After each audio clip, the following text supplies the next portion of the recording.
Olá pessoal, no vídeo de hoje nós vamos falar sobre translação de eixos e vamos aplicar isso na equação reduzida de uma elipse no final do vídeo, tá?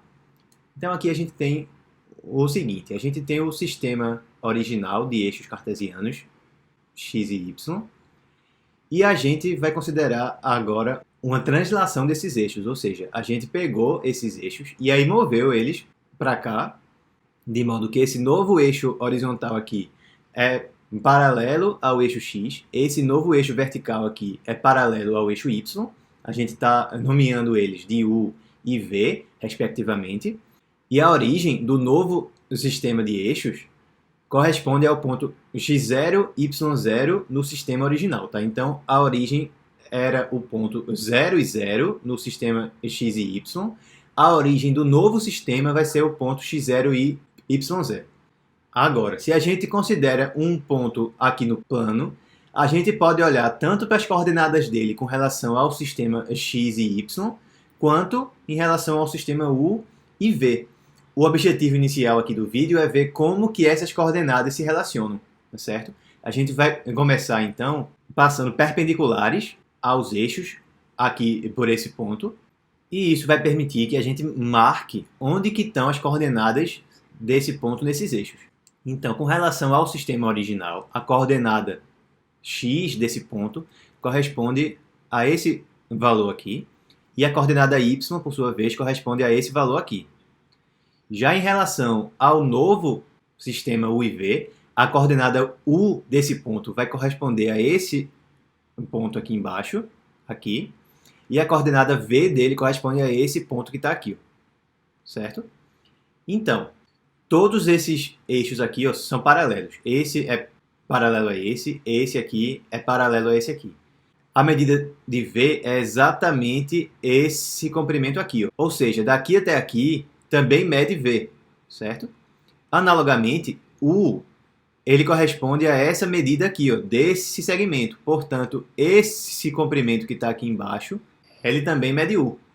Aí agora já dá para a gente ver o que é que está acontecendo. Daqui até aqui mede x, e daqui até aqui é exatamente o comprimento do x0, certo? E com isso a gente vê quem é que é x. X é a soma de x0 com u. Analogamente, esse comprimento aqui, a medida desse segmento é y0, certo? Então eu tenho y0 mais esse pedacinho aqui que mede v, dando igual a tudo isso aqui, que mede y. Portanto, quem é y? Y é igual a y0 mais v. Então, a gente tem aqui a relação entre as coordenadas x e y com u e v. De maneira equivalente, a gente poderia passar o x0 e o y0 lá para o outro lado, nessas equações, e escrever agora o u e o v em função do x e do y, certo? Então, a gente ficaria com u igual a x menos x0 e v igual a y menos y0. Agora a gente vai aplicar isso para uma elipse que não tenha o seu centro na origem.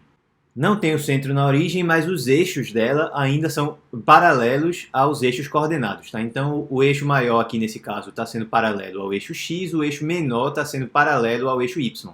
Mas o centro não é mais a origem.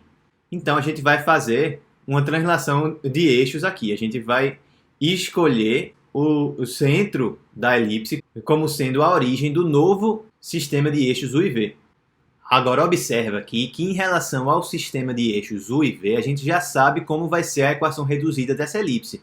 Por quê? Porque em relação a esses eixos, o centro da elipse é a origem. É a origem do sistema u e v, tá certo? Como o eixo maior aqui dessa elipse está contido no eixo horizontal, então a gente sabe que a equação reduzida dessa elipse nas coordenadas u e v vai ser u ao quadrado sobre a ao quadrado mais v ao quadrado sobre b ao quadrado igual a 1. E agora a gente usa essa relação aqui que a gente acabou de deduzir para transformar essa equação aqui, que está nas coordenadas u e v, para que ela fique nas coordenadas x e y. É só a gente substituir o u por x menos x0, o x do centro da elipse, e o v por y menos y0, que é o y do centro da elipse.